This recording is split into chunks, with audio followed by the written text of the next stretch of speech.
It's Rivka Isaacs, back with another Montessori moment. This episode of Bringing It Home will be about one of the best months of the year, the month of Adar. I don't know about you, but when I think of the coming month of Adar, I immediately think happiness. As a parent and as a teacher, I know that we all spend a lot of time thinking about our children and their happiness and joy. We all share the desire to have happy, joyous children. The only problem is that sometimes we don't know how to make our children happy and give them a feeling of fulfillment and satisfaction. Not only that, but sometimes that happiness that we do find for them is so short-lived, and this is so frustrating. Different types of happiness. One type of happiness, external physical gratification, is a fleeting type of happiness. There's joy in the moment, but it's hard to hold on to. And it doesn't mean that we want it any less. But our minds, our sechel, and our neshama understands that happiness needs to come from within and from a deeper place. This is not black or white, or right or wrong. Over the many years that I've worked with Montessori schools, I've noticed that people constantly remark on how happy and joyous the children are. I feel this is because the skills that are developed, independence, self-reliance, confidence, strong work ethics, enable the child to have the types of experience that really support true happiness.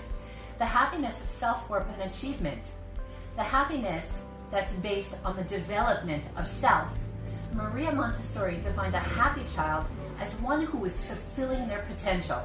When this happens, when a child feels accomplished and they are given a sense that they are fulfilling their potential, we see these children experience a sense of pure joy, what she called spontaneous happiness. We've seen this when a child learns a new skill, knows a song, climbing a slide, riding a bicycle, something that's meaningful to them. You see the look on a child's face when he or she has gained that mastery. That's the look of deep joy and accomplishment, the feeling of connection with what they've accomplished.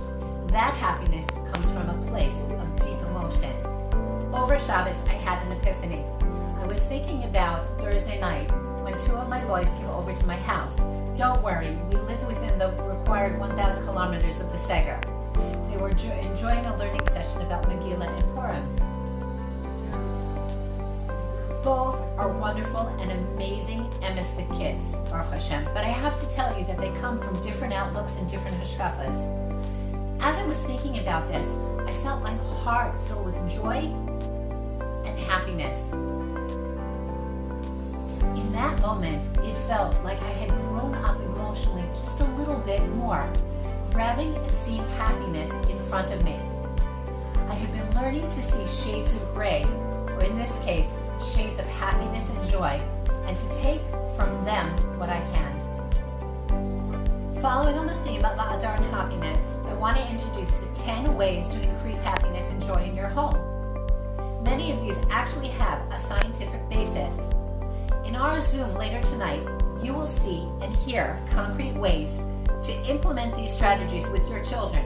For now, though, I just want you to think about what these mean to you.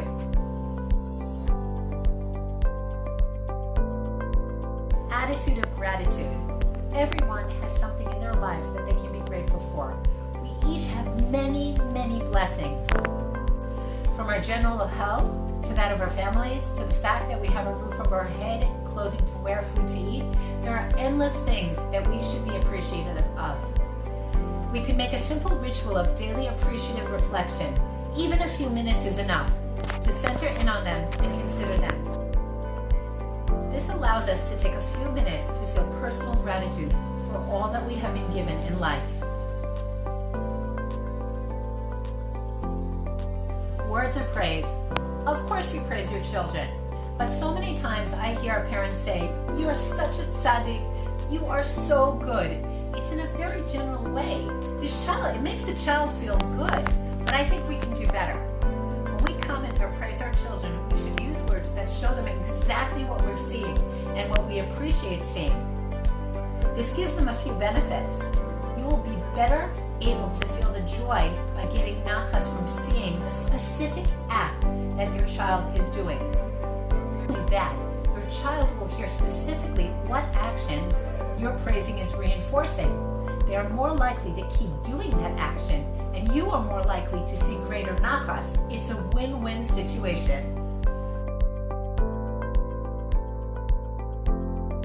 A mantra.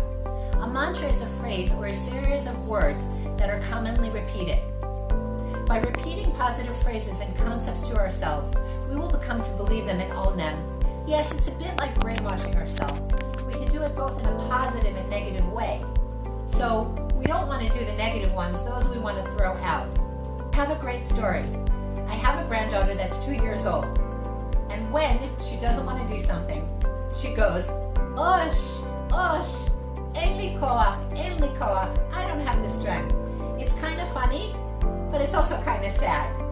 Where did she learn it from? Think of the empowering statement and write them down on a paper. Tape them to your wall, your mirror, or your fridge. Anywhere where you'll see them regularly. Especially any place you might feel ush, ein li koach. There are some that we use in our home. Hashem loves me. I show up every day and I get it done. I embrace change, and with change comes opportunity.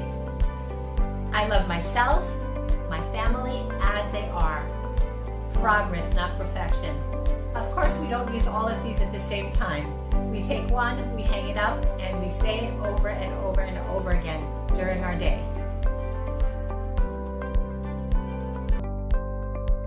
Connections. The power of social connection to boost happiness and well-being is another known factor to increase happiness. Remember what we said about role modeling last week? It's important that you associate with friends who are positive and who have a positive attitude to dealing with problems. Everybody has difficulties in their lives. Remember, it's okay to help others, to be a shoulder that needy people can cry on, to be a listening ear for other words. But you can't do it until you know that it won't affect you in a negative way. Be their rock until you're your own rock. Touches and hugs. The power of a hug. Need I say more? I just want to point out, though, that many families don't have enough of it. That supportive hug, that gentle kiss, the stroke of a cheek, or holding hands. Children need it. Many children, especially nonverbal, emotional, or sensitive children, process through nonverbal means. To these children, a hug or a kiss is infinitely more reinforcing and valuable than words of praise. Pay them in the porn that they value. Beauty of nature. Hashem made this wonderful universe we live. He made it varied and appealing. There is something about being outside that has the power to change how we feel. Nature, seeing vistas, the wonder of creation, fills us with wonder and positive feelings. We make blessings on thunder, lightning, rainbows, and more.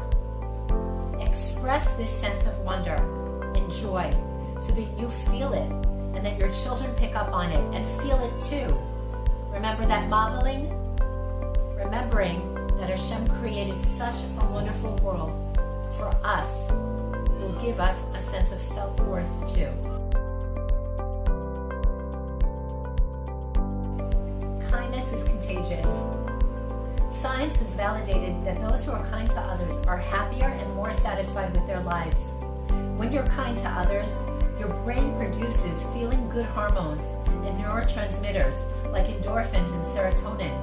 You feel good about yourself. You're able to build strong relationships with others, fostering positive feelings all around. And you know, what goes around comes around. Don't we all need a little bit more kindness? Maybe here we can actually model on our children. Do you ever see how happy they are when they are active? Do you ever see their energy? It fills them with happiness. They're feeling the joy of being alive, even if they aren't conscious of it. But we can make a conscious effort to move and feel the joy of moving. We can be mindful of the many, many processes that are going on in our bodies that allow us to move.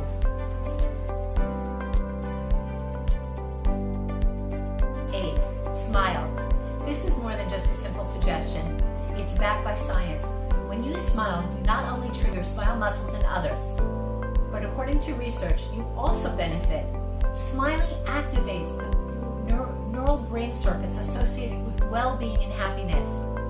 It feels good to smile, especially when you do it regularly. And did you know it takes fewer muscles to smile than to frown?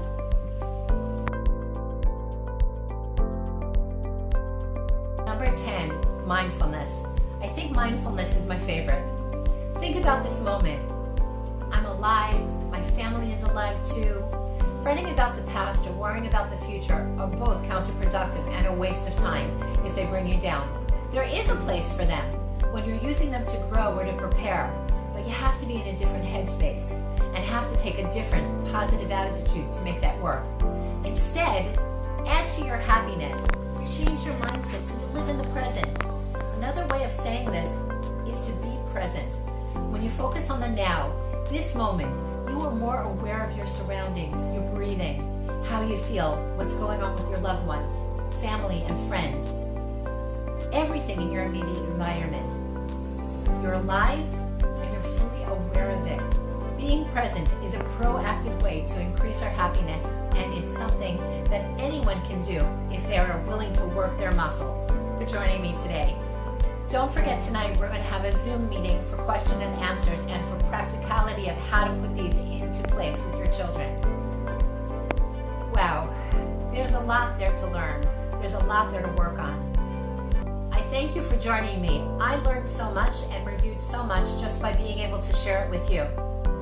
If you're interested in joining our Zoom meeting, where we'll take some of these ideas and put them into practical practices with our children, send me an email if you're not on our WhatsApp at this email.